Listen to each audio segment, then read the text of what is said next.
bem. Feliz sábado, povo de Deus. Vocês estão me ouvindo bem? Tudo certo? Acho que vai melhorando agora. Me ouvem bem? Amém, né? Faz um mês que eu estou em Curitiba, estou me adaptando, e eu quero agradecer a Deus porque Ele conduziu todo o processo. Agradecer aos irmãos que acolheram minha família é grande, né? Crescei e multiplicai-vos aí.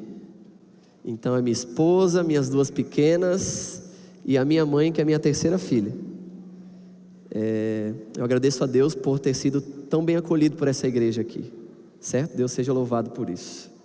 Eu preciso agradecer também, seria um pecado começar esse sermão sem agradecer ela que foi a patrocinadora de um pôr do sol maravilhoso, irmã Mônica Pisato. Onde está você, mulher?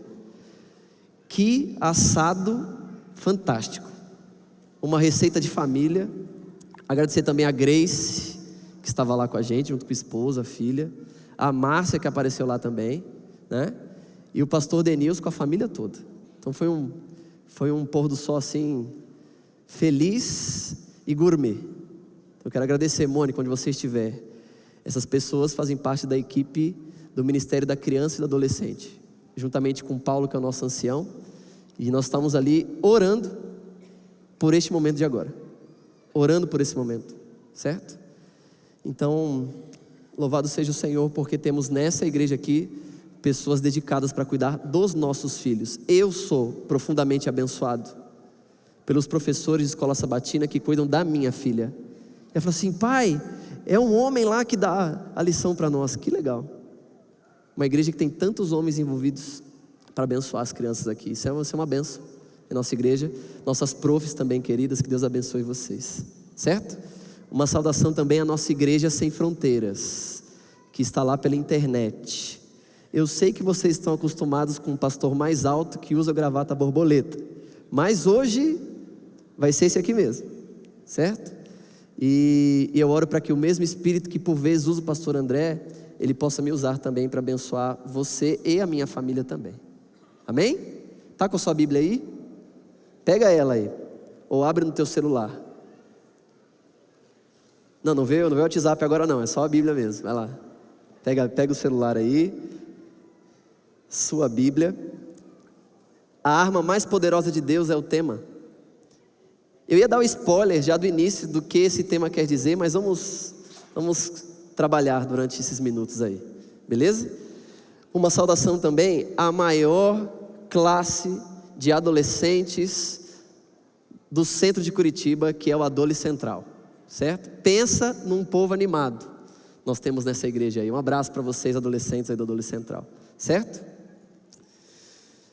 Abra sua Bíblia em Gênesis 3, versinho ao 15. E nós vamos descobrir qual é a arma mais poderosa de Deus. Gênesis 3, versinho 15, vai estar sendo projetado ali também. E eu já vou te avisar. Nós vamos percorrer a Bíblia, certo? Então, se você sentir que eu estou numa velocidade 2.0, eu diminuo um pouquinho. Beleza? Vocês me dão um feedback, minha esposa está ali no lugar estratégico. Fala assim, ó, calma o coração aí. Beleza? Você já abriu a Bíblia? Você em casa já abriu a Bíblia? Pessoal da galeria, tudo certo? Me ouvem bem? Show. Ora comigo com a Bíblia aberta aí, ora comigo. Senhor Deus, tem uma porção de coisas preparadas pelo inimigo para concorrer com esse momento aqui. Algumas delas estão na palma das nossas mãos. A gente precisa agora da tua ajuda para nos concentrarmos na palavra. Porque se o que tiver escrito lá for realmente verdade, uma guerra está acontecendo agora aqui. Por favor, Senhor, prepara a nossa mente. Deixa o nosso coração aberto. Em nome de Jesus, amém. Gênesis 3,15, olha que promessa fantástica. Porém, inimizade entre você e a mulher, entre a sua descendência e o descendente dela, este lhe ferirá a cabeça e você lhe ferirá o calcanhar. Adão e Eva foram criados no lugar perfeito, ar-condicionado natural, uma coisa linda, sem pecado, sem nada. O pecado acontece, Deus vai até o casal para ajustar as coisas, para mostrar o que vai acontecer.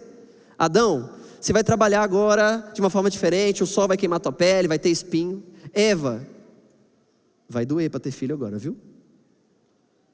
E no meio desse diálogo tem uma serpente lá. E você sabe quem ela é. É o diabo que está ali. Aí surge esse diálogo. Eu sei que a gente tenta domesticar um pouquinho para ficar menos agressivo. Mas eu quero que você veja essa cena. Jesus olhando para a serpente, que é o diabo, e declarando isso aqui. Que ele vai colocar a inimizade entre a semente da mulher, a semente da humanidade e a semente de Satanás. E que no fim a semente da humanidade será vitoriosa, porque Jesus pisará a cabeça da serpente. É assim, certo? Nós temos uma família no Éden, e já começa agora um conflito. Gênesis 4,16 diz que: e Caim se retirou da presença do Senhor e habitou na terra de Nod, a leste do Éden. Olhe para mim, nós temos uma família, Adão e Eva, eles têm 2 filhos, Caim e Abel, e logo na primeira família da história, um irmão já mata o outro. Olha que loucura. E a Bíblia fala que Caim, depois de fazer isso, se retira da presença de Deus. Então, pastor, minha família é complicada. A história de família na Bíblia já começa com assassinato. Tu já parou para pensar nisso? Qual é a chance que o ser humano tem? Se na primeira família o mal já se instaurou de tal jeito que já tem assassinato e tudo mais. A Bíblia fala que Caim se retira da presença do Senhor.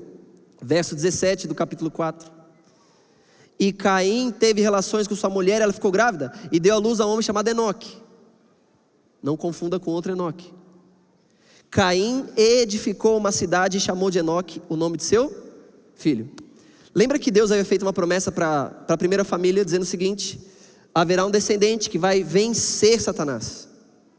Criou-se toda uma expectativa de que esse descendente viria. Eu imagino que quando Eva teve seu primeiro filho, ela pensou: é esse aí que vai vencer, vai pisar a cabeça do diabo, vai nos devolver o Éden. Que trágico, foi o filho que matou o próprio irmão. Isso é trágico. E agora a Bíblia fala que você tem uma expectativa da chegada de um filho para vencer o mal, e por causa de Caim começa toda uma outra geração de pessoas, um outro tipo de família. E essa família, ela tem características, porque o texto vai dizer que a primeira coisa que Caim começa a fazer é: vou construir o quê?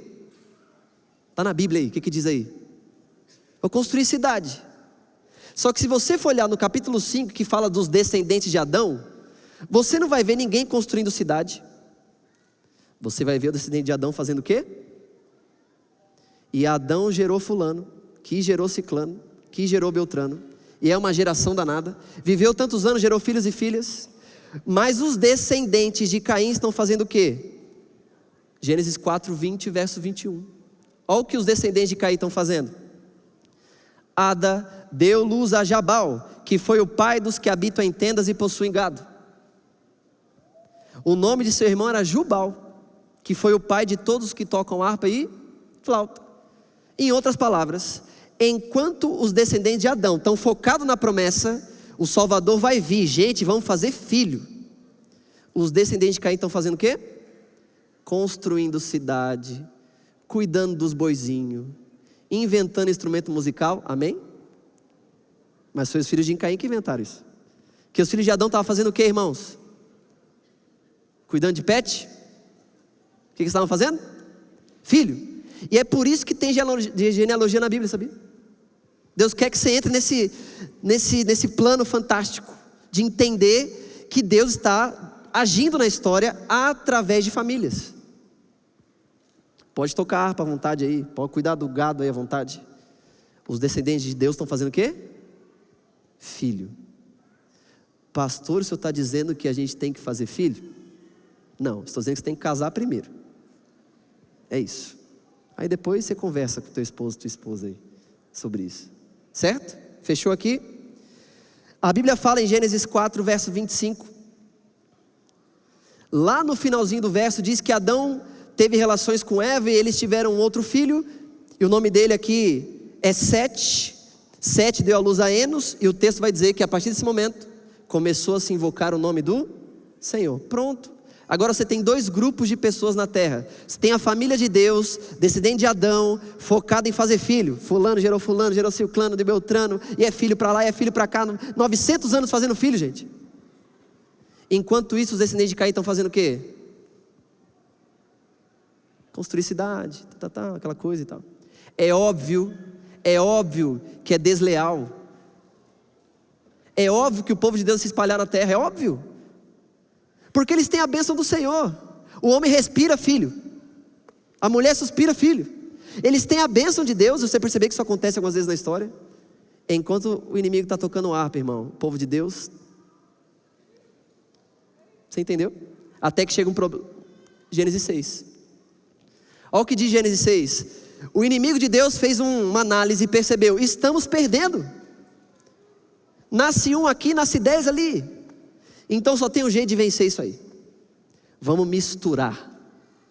Gênesis 6 vai dizer que os homens se multiplicaram sobre a face da terra, tiveram filhas e filhos, e os filhos de Deus viram que as filhas dos homens eram mais... Via toda rebocada lá e tal. Os caras falaram assim: opa, Mary Kay, sei lá, enfim. Mas sabe quem estava por trás disso? Se você não consegue vencer,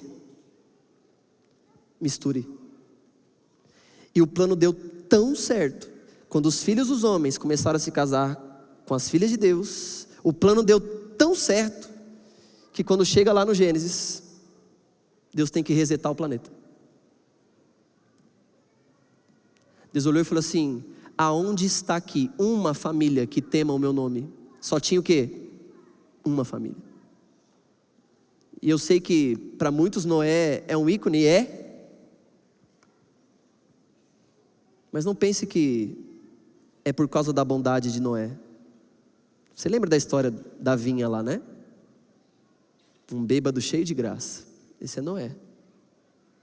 Não existe família perfeita na terra, mas uma família que teme ao Senhor, e através dela Deus começa tudo de novo. A Bíblia fala que Noé teve 3 filhos, Sem, Cã e Jafé. Sem e Jafé parece que tinham jeito, mas Cã ou Cão não temia ao Senhor. Além de expor o pai à vergonha, a Bíblia fala que ele é amaldiçoado, ele foge, e ele vai construir descendência longe do núcleo onde Noé estava. E Gênesis 11 vai dizer qual era o plano. Gênesis 11, verso 4. Disseram: venham, vamos construir uma cidade, uma torre cujo topo chega até os céus, e tornemos célebre o nosso nome, para que não sejamos espalhados por toda a terra. Deus quer espalhar o seu povo na terra. Façam filhos e se espalhe. Cã, o descendente de Noé, fala assim: não quero saber do plano de Deus, não quero fazer parte disso, vou para um lugar, vamos construir uma torre, vamos se aglomerar. E mais uma vez, o mal ganha terreno, a tal ponto que Deus tem que escolher agora mais uma família. Qual é a família que Deus vai escolher agora? A família de quem? Tempo. Gênesis 12. Vai aparecer na tela para você. Olha o que Deus tem que fazer. Vamos resetar de novo. Olha o poder que o mal tem. Se espalha, se multiplica. A Bíblia fala, Gênesis 12, verso 1 a 3 diz: o Senhor disse a Abrão: sai da sua terra, da sua parentela, da casa de seu pai, vá para a terra que eu lhe mostrarei, farei de você uma grande nação, e o abençoarei, vou engrandecer seu nome, seja uma bênção, Abrão, abençoarei aqueles que o abençoarem, vou amaldiçoar aqueles que te amaldiçoarem, em você serão benditas todas as famílias da terra.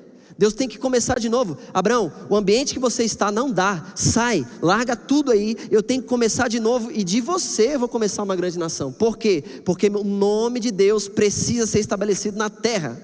Tem que ter famílias que temam o nome do Senhor, para dar equilíbrio a esse mundo. Eu estou falando muito gritado ou não? Quer dizer assim: nossa, você está... Eu estou tranquilo. Mas você entendeu o drama que está acontecendo na Bíblia? Verso do capítulo 16, verso 2 vai dizer que Deus escolheu a família errada, gente. Porque se Deus queria uma família para ter filhos, para que o Messias possa vir, como é que ele escolhe uma mulher que não pode ter filho? E o texto vai dizer: então Sarai disse a Abraão: eis que o Senhor me impediu de dar luz a filhos, tome pois a minha serva, talvez assim eu possa ter filhos por meio dela. E Abraão concordou com o plano, e você conhece a história. Isso deu encrenca. Sabe por que existe o povo de Deus na terra hoje? Por um milagre. É por isso que Deus escolhe a estéril. Sabe qual é a chance que nós temos de vencer o diabo? Por um milagre. E Deus confia esse milagre à família de Abraão. Abraão quis dar um jeitinho, você conhece a história. Abraão teve que amargar o sentimento de ver um de seus filhos sendo mandado para fora no deserto. Deus não queria que fosse assim, porque Deus tinha um plano em curso. Ele faz a estéril ter filhos para cumprir os seus propósitos. Quase que o filho da promessa fica comprometido. E sabe por que a promessa do Messias estava comprometida? Por causa do próprio Abraão. Então Deus teve que falar: Abraão, para eu cumprir meu plano, você tem sido um empecilho, porque você ama demais seu filho, mais do que você ama a mim. Isso é um problema. Sobe ao Monte Moriá, entrega seu filho ali. Você precisa entender que tudo tem a ver comigo, não com você, e nem com Isaac. Se você amar seu filho mais do que você ama o Senhor, sua família estará perdida. Eu oro a Deus pedindo: Deus, me ajude a não amar Betina e Susana mais do que eu amo o Senhor, porque senão elas estarão perdidas. Abraão entrega Isaac, e você conhece a história. Agora nós temos Isaac. Gênesis 25, verso 1 e 2. Vocês estão cansados ou dá para a gente continuar a maratona aqui? Chegamos no Isaac. Aí você fala assim: agora Deus aprendeu a lição, não me vai chamar uma estéril para ter filho. Mas aí você chega em Gênesis 25, está lá Isaac com a sua esposa Rebeca. Isaac orou ao Senhor por sua mulher, porque ela era o quê? Mas Deus não aprende mesmo. O Senhor ouviu as orações de Rebeca, a mulher de Isaac ficou grávida, mas os filhos lutavam desde quando? Na hora, na gestação estava escrito que ia dar encrenca. Jacó já era um problema lá na barriga da mãe. Chegou um momento que a Rebeca falou assim: pelo amor de Deus, eu acompanhei minha esposa na gestação dela. E eu lembro dos últimos momentos assim: Rafael, pelo amor de Deus, vamos orar para sair logo. Você imagina gêmeos brigando lá dentro. Esaú e Jacó nascem. E você vai se lembrar de como Jacó era, não é? Jacó tinha os seus problemas, irmãos, gostava de mentir. Engana o seu irmão, e por incrível que pareça, enganou seu pai usando as roupas do seu irmão. Você conhece algum parente assim? Aquele parente está tão acostumado a contar histórias que ele começa a acreditar na própria mentira dele, que ele coloca no grupo do WhatsApp, faz a família acreditar em toda uma história que ele inventou. Este é Jacó. Sabe por que essas histórias estão na Bíblia? Para mostrar para você que se a sua família é complicada, meu amigo, olha para as histórias da Bíblia. Gênesis 37, ou melhor, Gênesis capítulo 37, verso 20. A Bíblia vai dizer que Jacó quase botou tudo a perder. Esaú quis matá-lo, você lembra disso? Mas Deus tinha dito que através de Jacó ele ia começar de novo o seu plano. Deus teve que abençoar um mentiroso, para que a promessa que ele fez lá no Éden pudesse se concretizar. Só que a Bíblia fala que, enganado por seu sogro, ele teve duas esposas, Lia e Raquel. E naquela época você ganha de brinde mais duas esposas, as servas, Bila e Zilpa. E a Bíblia fala que Jacó não teve um filho, nem dois, nem três, nem quatro. Ele teve quantos? 13. Porque tem a Diná, que ninguém lembra dela, pobrezinha.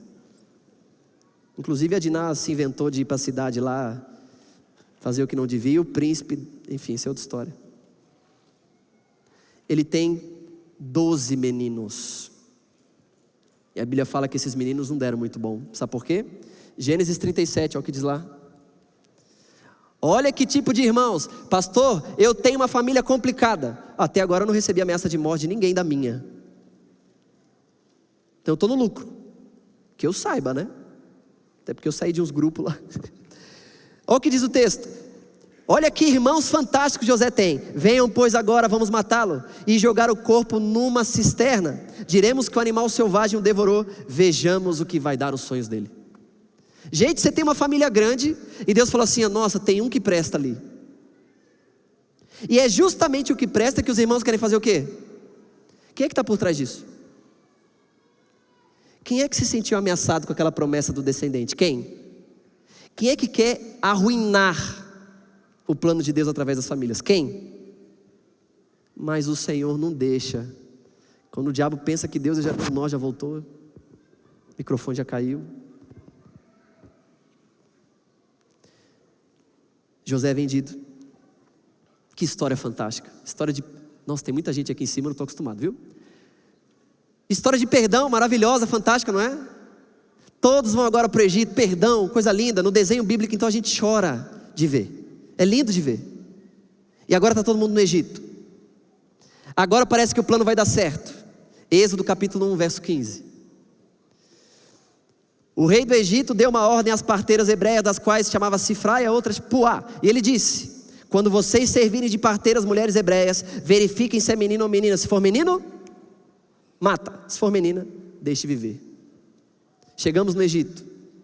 O povo, lembra que tinha uma ordem. Qual que era a ordem? Enche a terra, multiplica, faz filho, vai, faz filho. E Israel cumpriu a risca isso. As mulheres hebreias, chegou uma hora que o faraó falou assim: meu Deus, só vejo menino hebreu andando por aí. Chega, manda matar. Vou abrir um parênteses aqui. Deus havia feito uma promessa a Abraão dizendo: 400 anos, Abraão. 400 anos. E eu de novo vou me manifestar na sua descendência. 400 anos. 400 anos tinham passado. Onde é que o povo de Israel está? No Egito. Sabe quem está calculando? Sabe quem está calculando? O inimigo de Deus sabe que um libertador está para nascer. E quando ele sabe que libertadores estão para nascer, é só criar decretos de morte. Uma geração de libertadores está para nascer. Cria-se um decreto para matar, porque o inimigo, estou sentindo. Foram 400 anos de Deus muito quieto. Ele está preparando alguma coisa. E na hora que Faraó vê aquele tanto de menino correndo, aquela criançada correndo, tudo hebreu, ele falou assim: manda matar. Porque é assim que acontece. Na agenda do céu estava destinado que um libertador iria nascer. Na agenda da terra, decreto de morte. É assim que acontece. Eu vou dizer para você que quando um ladrão ele entra em uma casa, ele não quer roubar o cadeado. Ele quer roubar o quê? O que ele quer roubar? É o que está dentro. Se foi feita uma promessa de que um descendente virá para esmagar a cabeça dele, sabe por que o diabo quer atacar o casamento? Porque o casamento é a forma da aliança que Deus estabeleceu para libertadores nascerem. Sabe por que o diabo ataca as famílias? Não é por causa de você, é por causa, sabe de quem? Ele não está de olho em você, nem em mim. Ele está de olho em nossos filhos. Há poucos anos atrás vivemos isso, né? Decretos e mais decretos, dizendo assim: vão tudo para casa, chega de trabalho, chega de escola. Eu vivi num período desse da pandemia, eu estava no colégio. E eu vi o desespero dos pais: pastor, pelo amor de Deus, não tem jeito mesmo de colocar esse menino na escola, que eu não aguento esse menino. Algum movimento no céu estava acontecendo, mas nós estávamos focados na agenda da terra. Meu Deus, é pandemia. Meu Deus, é oxigênio. Meu Deus, Jornal Nacional. Meu Deus, é Bolsonaro. Meu Deus, é Lula. Meu Deus, não sei o quê. E na agenda do céu, ele estava chamando as famílias de volta para estarem em casa. Onde o pai estaria em casa, onde a mãe estaria em casa. Um menino que lá fora estava com a mente consumida por um monte de coisa, agora é obrigado a ficar em casa. Essa era a agenda do céu. Essa era a agenda do céu. Se Faraó lança um decreto de morte, é porque o diabo sabe que o libertador vai nascer. Na agenda do céu está prescrito: um libertador virá. Então vamos abortar essa geração. Ainda que no passado eles usavam métodos mais diretos, como jogar no rio, pronto. Uma geração de libertadores está para nascer. E Deus nos deu a oportunidade de estar com os nossos filhos dentro de nossa casa. E sabe o que a gente fez? Pelo amor de Deus, tira essas crianças da minha casa, quando Deus queria que elas estivessem dentro da casa. Sabe por quê? Porque o trabalho parou, a escola parou, para que você pai, para que você mãe tivesse tempo para orar, para ensinar de novo bases, porque uma geração de libertadores circula pelas nossas igrejas, e estão em nossas casas. Precisamos passar tempo com ela. Ainda bem que, como eu disse, Deus sempre será vitorioso. e o libertador nasceu. Assim como eu creio que isso acontecerá de novo. Os libertadores estão diante de nossos olhos. Basta a gente sair do Instagram um pouco. O tempo se passa, Moisés liberta o povo, coisa linda. Uma nova descendência começa a surgir. E aí quando você chega em Juízes capítulo 2, verso 10. Olha que tragédia. Juízes 2:10 diz: toda aquela geração também morreu e foi reunida aos seus pais. E depois dela se levantou uma geração que não conhecia o Senhor. Meu Deus, rasga as vestes. O que foi que aconteceu com aquela geração que viu o mar abrir, que viu o maná cair? Que raio de situação aconteceu? Como é que o inimigo iludiu uma geração inteira a tal ponto que a nova geração não conhece o Senhor? Que desgraça, meu Deus! E agora Deus tem que começar de novo, sabe com quem? Deus tem que ir fora de Israel. Em Israel não tem uma família que Deus possa usar para cumprir seu plano. Ruth capítulo 4 verso 22 diz o texto. Deus usa uma moabita estrangeira para continuar o seu plano. Obed gerou Jessé. Jessé gerou quem? E quem começou tudo isso, sabe quem foi? Uma estrangeira moabita. Juízes capítulo 2, versinho 10. Estou indo para o final já. É muita coisa, né? Vocês estão conseguindo entender? O pessoal da galeria está conseguindo entender? É que eu fui professor há muito tempo, aí a coisa é dinâmica, né? Senão o sinal bate, eu tenho que ir embora. No caso, o meu sinal chama-se Betina e Suzana. Juízes capítulo 2, verso 10. Duas descendências concorrendo na história. Uma geração que não teme o Senhor. A oração de uma mulher, uma única mulher. E Ana, com amargura de alma, orou ao Senhor e chorou muito. E ela fez um voto dizendo: Senhor dos exércitos, se de fato olhares para a aflição da tua serva, te lembrares de mim, Senhor, e não te esqueceres da tua serva, e lhe deres um filho, eu dedicarei ao Senhor por todos os dias da sua vida, e sobre a cabeça dele não passará navalha. Quando Ana percebeu, Israel estava completamente perdido. Quando ela se humilha diante do Senhor e fala assim: Senhor, eu tenho uma concorrente lá que está dando filho adoidado para o meu esposo. Senhor, é a minha dignidade, eu quero ter um filho, Senhor. Me dá um filho, Senhor, me dá um filho. E lá do céu, sabe o que Deus estava dizendo? Ana, não dói o seu coração em ver o meu povo na situação que está? Porque eu, como pai, também sofro com isso. Esfera da terra, Deus, me dá um filho. Na esfera do céu, Ana, me dê um sacerdote. Senhor, por favor, me dê um filho. Eu quero um filho homem, para acabar com a minha vergonha. Ana, pelo amor de Deus, me dê um sacerdote, alguém que eu possa usar para conduzir esse povo. Deus, me dá um filho. Ana, me dê um sacerdote. E quando o coração de Ana sentiu a dor que Deus sente e a urgência que Deus tinha,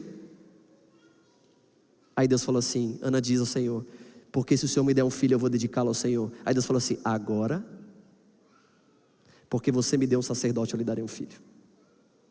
Se você acha que ter filhos é um chaveirinho que você usa para satisfazer a tua vontade, a história de Ana me mostra que na agenda do céu, Deus está ansioso para que você entre nesse plano aqui. Nossos filhos não são artigos de luxo. Por sinal, dão muito trabalho e gastam um bocado. A questão é sobre, na agenda do céu, Deus precisa de sacerdotes e não só filhos. Um dia eu cheguei para minha esposa e falei assim: cansei de ter gatos. Vamos investir numa nova proposta de família. E ela me disse assim: eu vou, se o Senhor disser que essa é a vontade dele. Eu comecei a orar, orei, Senhor, fala ao coração dessa mulher, bota um anjo para aparecer, não sei. Isso aconteceu. Eu lembro do dia que ela chegou para mim e falou assim: o Senhor me respondeu. E vai ser Betina o nome, tá? Betina nasce. A Betina é um presente de Deus para nós. Mas minha esposa disse assim: não quero que Betina fique sozinha não. Nós vamos ter 2. Eu falei assim: apenas se o Senhor disser. E eu me lembro o dia que o Senhor falou claramente: a Betina precisa de uma irmã. Eu não sabia que o amor é capaz de se multiplicar tanto, tanto. A gente acorda pela manhã, fica ouvindo os sorrisos delas brincando e fala assim: meu Deus. Só que os filhos não nasceram para nos dar alegria. Os filhos nasceram para ser povo de Deus. Deus não quer seus filhos, Deus quer sacerdotes. Através de Ana, Deus começa de novo o seu plano, e Ele restaura todas as coisas. E aí Samuel é aquele que prepara o caminho para que um dia chegue quem? Davi. E Davi é problemático, irmãos. Davi teve 4 mulheres, 19 filhos. Um tentou matar ele, o outro abusou da própria irmã. Fala assim: pastor do céu, minha família é complicada, mas a Bíblia ela pela mesmo. É isso. Porque se dependesse da família do Rafael, game over. Se dependesse da família de Davi, game over. Mas Deus está lá, usando pessoas falhas, e a coisa vai acontecendo, e gera filho, que gera filho, a coisa vai... Deixa eu só abrir um parênteses aqui. Talvez você esteja pensando: Senhor, pastor, Senhor não, pastor, né? O Senhor está dizendo que a gente tem que ter filho? Estou dizendo nada. Esta decisão, na minha opinião, é algo que o Senhor tem que dizer. Não sou eu. E vou dizer, nem você. Já consultou o Senhor se Ele não quer que você faça parte disso? Pastor, eu não posso ter filhos. Eu estou hoje na igreja por causa de um casal que não podia ter filhos. Eu lembro o dia que minha mãe chegou com 2 meninos na igreja. 2 meninos, eu e meu irmão, separada, só ela cuidando dos meninos. Eu lembro do dia que ela chegou para um homem chamado Florencio e disse assim: ó, esses são meus filhos, por favor me ajudem a cuidar deles. E eu fui adotado por aquela comunidade, pela classe de juvenis, pelo curso de gravadores, pelo Júnior, pela Simone, pelo Mário, pela Nice. Eles não eram meus pais, mas foram. Eu quero te convocar a assumir essa responsabilidade, porque se não for através de você, Deus vai levantar outro. Mas por que você não pode fazer parte disso? A Bíblia vai dizer que um dos filhos de Davi teve um probleminha. Afinal de contas, 1 Reis capítulo 11 diz que, além das filhas de Faraó, Salomão decidiu se casar com mulheres estrangeiras, moabitas, amonitas, edomitas, isiditas, etéias, mulheres das nações que o Senhor tinha dito: não case com elas, não se misture com elas. Eu já conheço a história, toda vez que isso acontece vai dar ruim. E foi exatamente o que Salomão fez, a tal ponto, Salomão fez isso a tal ponto, que o plano de Deus ficou comprometido de novo. Agora Israel está sendo levado como cativo na Babilônia. Cidade destruída, Daniel 1 verso 8. Mas uma família de Israel fez a lição de casa. Daniel 1 verso 8 diz: Daniel resolveu não se contaminar com as finas iguarias do rei, nem com o vinho que bebia. Por isso pediu ao chefe dos eunucos que lhe permitisse não. Havia um que fazia parte desse povo. Através de Daniel, Deus convoca de novo a Israel a uma reforma, a um retorno, ao começo do plano. Neemias capítulo 13, verso 23. Deus de novo percebe que seu povo está saindo do foco. E a Bíblia vai dizer: vi também naqueles dias que judeus haviam se casado com mulheres asdoditas, amonitas, moabitas. Essas aí, deixa eu te contar um negócio. E não é só mulher moabita, é o moabito, é o adonito, é o edomita, é tudo isso aí. E seus filhos falavam metade das palavras na língua de Asdod ou na língua de seu respectivo povo. Mas olha que tragédia, não sabia falar a língua do povo judeu. Em outras palavras, nossa, saímos de Babilônia, vamos reconstruir o povo de Israel. Ah, que legal, vai ter escola sabatina das crianças, vamos lá. Na hora que a professora começa a falar, o que as crianças entendem? Nada. A linguagem foi corrompida. Perdeu-se a linguagem de Deus. A Bíblia fala que Neemias arrancou até os cabelos do povo. Um bom tempo para você ler depois. Pastor, chegamos e eu tenho 6 minutos. A promessa dizia que o Messias precisava vir, sim ou não? E aos trancos e barrancos, usando ferramentas como essas aqui. Quando chega em Malaquias, o último livro do Antigo Testamento. Sabe, parece que Deus, Ele está cansado. É a impressão que eu tenho quando leio esse texto. Olha o que diz o texto. Eis que eu lhes enviarei o profeta Elias, antes que venha o grande e terrível dia do Senhor. Ele converterá o coração dos pais aos seus filhos, e o coração dos filhos aos seus pais, para que eu não venha e castigue a terra com maldição. Louvado seja o Senhor, porque lá no livro de Mateus capítulo 1, uma família, uma jovem, simples e pobre, olhou para o anjo do Senhor e disse: cumpra-se em mim a vontade do Senhor.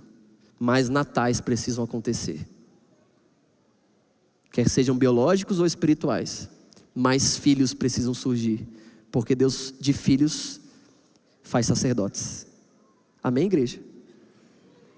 Se você pegar o livro de Malaquias, o livro de Mateus, na sua Bíblia é só uma página. Sabe quantos anos se passam? 400 anos.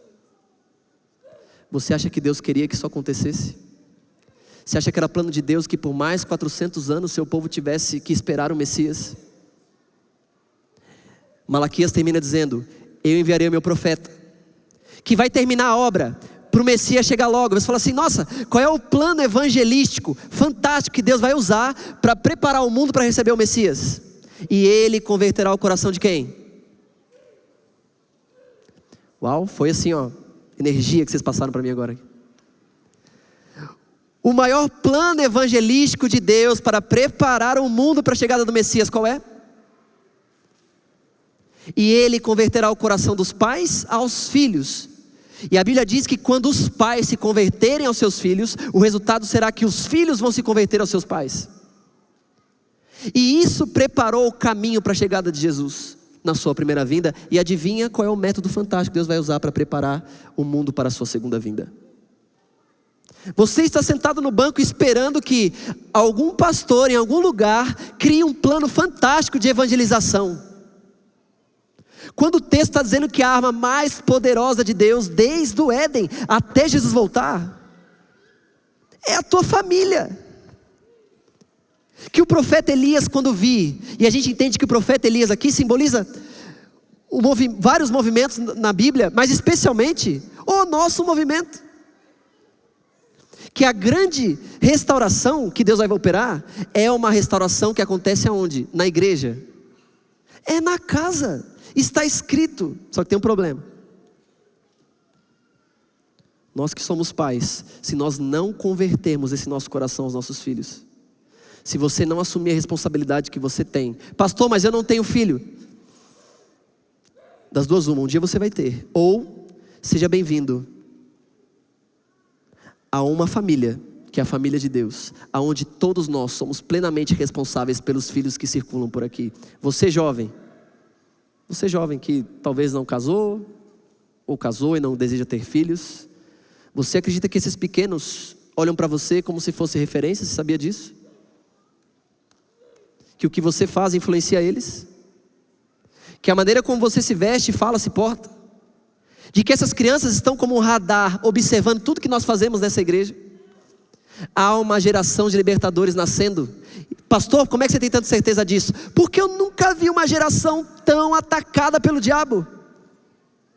Uma geração que está sendo castrada por Satanás. Decretos e mais decretos. Apps e mais apps. É porque na agenda do céu algo está para acontecer. Eu fico olhando minhas filhas e pensando: meu Deus, será que com ela se cumprirá o que diz Joel capítulo 2, que vossos filhos e vossas filhas profetizarão? Porque se eu não viver pensando nisso, eu não estou cumprindo o meu propósito como família de Deus. Pergunto para você: você sabe qual é a arma mais poderosa de Deus? Igreja, você sabe qual é a arma mais poderosa de Deus? Deus usará a mesma arma que Ele usou desde o início: família. Lembre-se que quando você é atacado, não tem nada a ver com você, tem a ver com a semente. O diabo ataca a aliança do casamento, porque ele quer os filhos. Filhos esses que já nasceram e muitas vezes são abortados emocionalmente, enquanto estamos nos nossos aparelhos, e alguns deles não tiveram nem a possibilidade de nascer. Uma geração de libertadores está nascendo.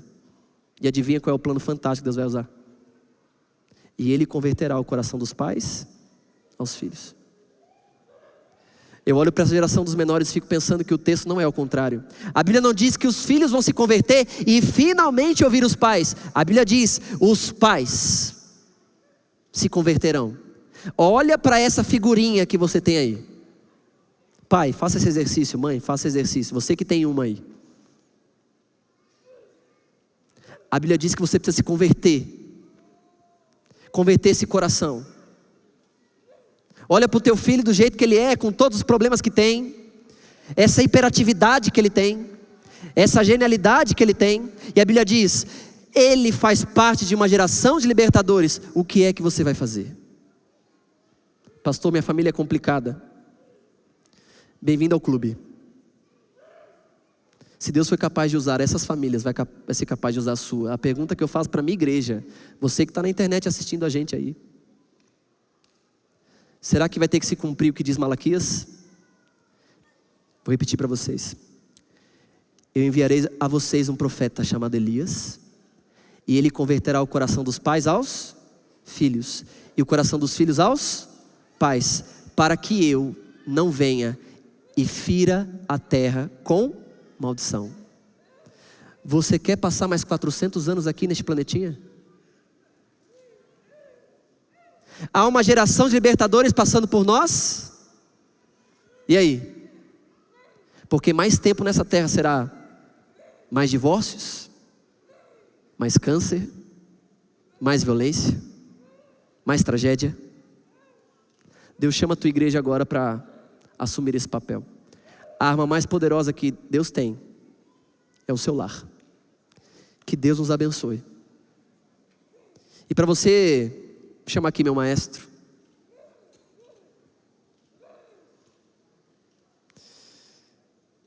Nós vamos encerrar, sabe como? De duas formas. Veja se a sua memória adventista está ativada aí. Pastor, eu não sei como lidar com os meus filhos. Eu não sei nem como fazer culto familiar com eles. Pastor, eu não tenho tempo. Pastor, eu oro para que Deus te ajude a rever suas prioridades. Pastor, eu não tenho filhos, o que eu posso fazer? Meu Deus, adote um. Aqui ó, não precisa ir tão longe não, aqui nessa igreja. Porque esses meninos precisam acampar, tem que ter dinheiro. Tem uniforme, tem que ter dinheiro. Sim ou não? Vai pro coralzinho, tem que ter dinheiro. Eu hoje estou aqui não apenas pelos esforços de uma mulher de fé chamada Marilza, mas por uma igreja que me acolheu e me adotou em Cristo.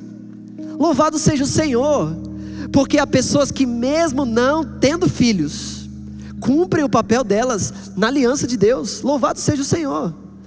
Louvado seja o Senhor porque você decidiu abrir mão de cuidar de plantas na sua janela da pia e assumir o desafio difícil do ministério da paternidade e da maternidade.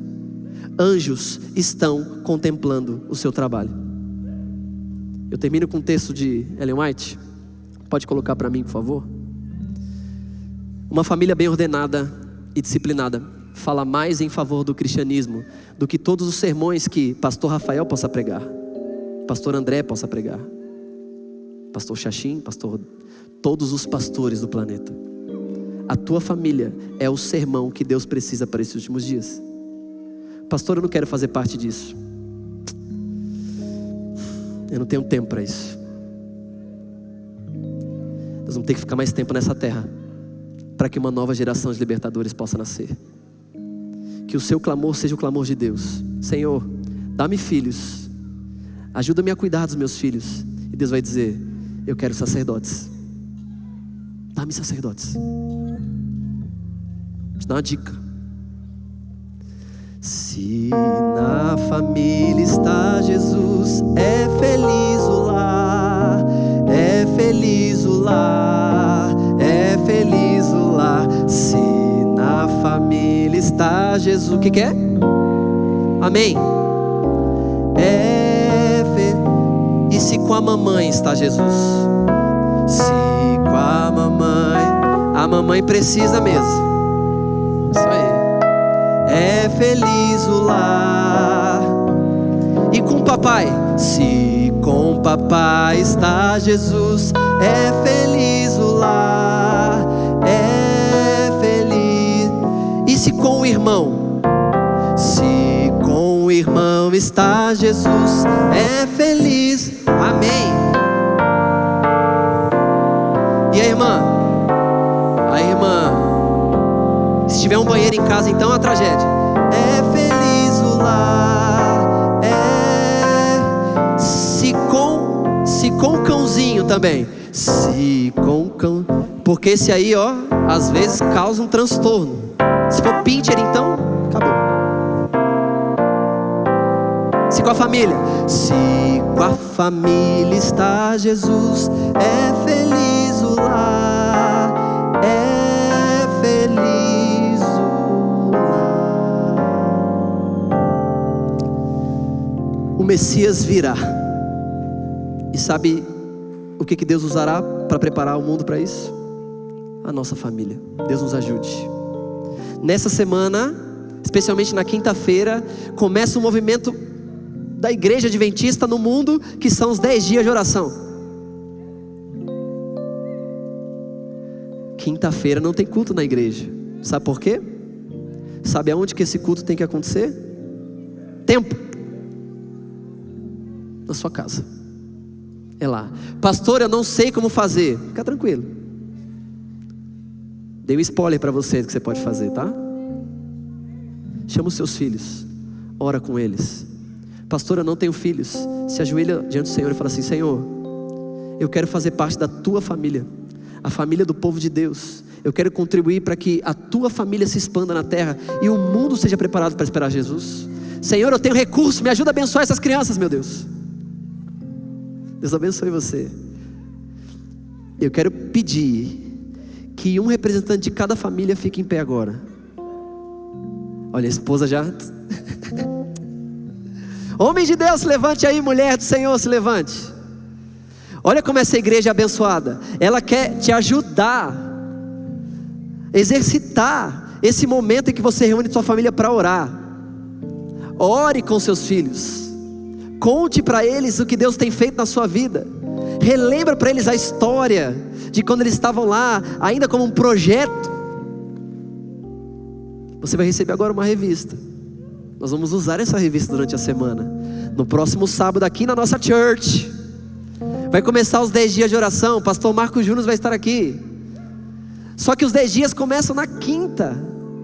Reúna a sua família. Leia a revista. Ore com eles. Faça o que você pode fazer e Deus recompensará os seus esforços. Mãe, pai, tia, tio, avó, avô.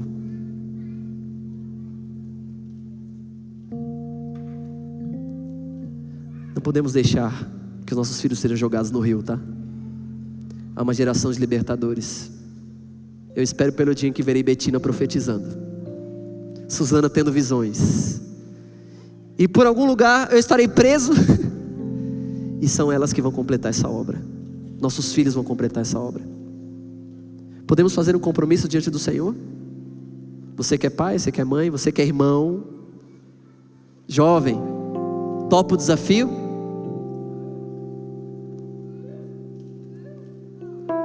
Ora comigo. Senhor Deus, eu sei que ter muitas crianças tem os seus efeitos colaterais, Senhor. O nosso culto não é o culto mais quieto do planeta, mas louvado seja o nome do Senhor pelos nossos filhos. Os filhos biológicos que o Senhor nos deu, mas também nossos filhos espirituais. Aqueles que geramos e aqueles que adotamos, independente da nossa idade. Obrigado pelos ministérios dessa igreja, pelos servos e servas dedicadas que durante a semana preparam materiais, que estão na escola sabatina. Meu Deus, eles abençoam a minha filha. não tem como pagar isso. Senhor, entendendo que há um plano do céu em curso para preparar o mundo para ver Jesus, e que a arma mais poderosa que o Senhor usará são as nossas famílias. Por vezes o que a gente pode apresentar são só famílias desestruturadas, um casamento à beira do colapso. A gente precisa da tua ajuda, meu Deus. Fala ao coração do esposo, da esposa. Converte esse coração, meu Deus. Olha esses jovens aqui, muitos deles começando a construir família. Mostra para eles qual é o papel deles dentro da família do céu. O Senhor precisa muito mais do que pets e plantas. O Senhor precisa de sacerdotes. Nós não queremos ver nossos filhos mergulhados no Nilo. Nem queremos, Senhor, que nasça uma geração que não teme o teu nome. Por isso, nós pedimos perdão pelo que temos feito até aqui e clamamos por tua ajuda.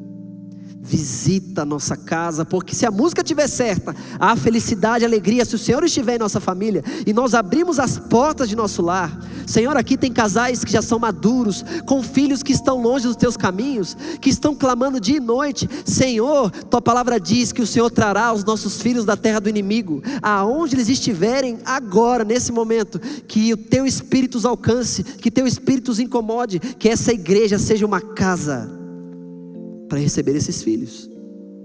Se na família o Senhor está, é feliz. Abençoa a nossa igreja, a começar pela nossa casa. Oramos em nome de Jesus, amém. Amém. Tá, ótimo. Pastor, não recebi a revista. Ô, bênção, hoje Deus falou comigo e com você, e agradeço muito porque você esteve comigo aqui, esteve conosco. Nós louvamos a Deus, ouvimos Deus falando conosco, e nesse momento eu tenho uma proposta para você. Você está vendo esse livro? Esse livro é muito especial. Centenas de pessoas já receberam, e nós da Igreja Central de Curitiba estamos distribuindo mais ou menos 200 mil livros. Se você quer contribuir para que essa mensagem chegue a várias outras pessoas, entre no QR Code que aparece aqui na tela e também no link da descrição do vídeo e veja como pode doar para que outras pessoas recebam esse material. Querido, se essa mensagem chegou ao teu coração, precisamos que você curta esse conteúdo, compartilhe com os amigos, pois isso pode promover salvação.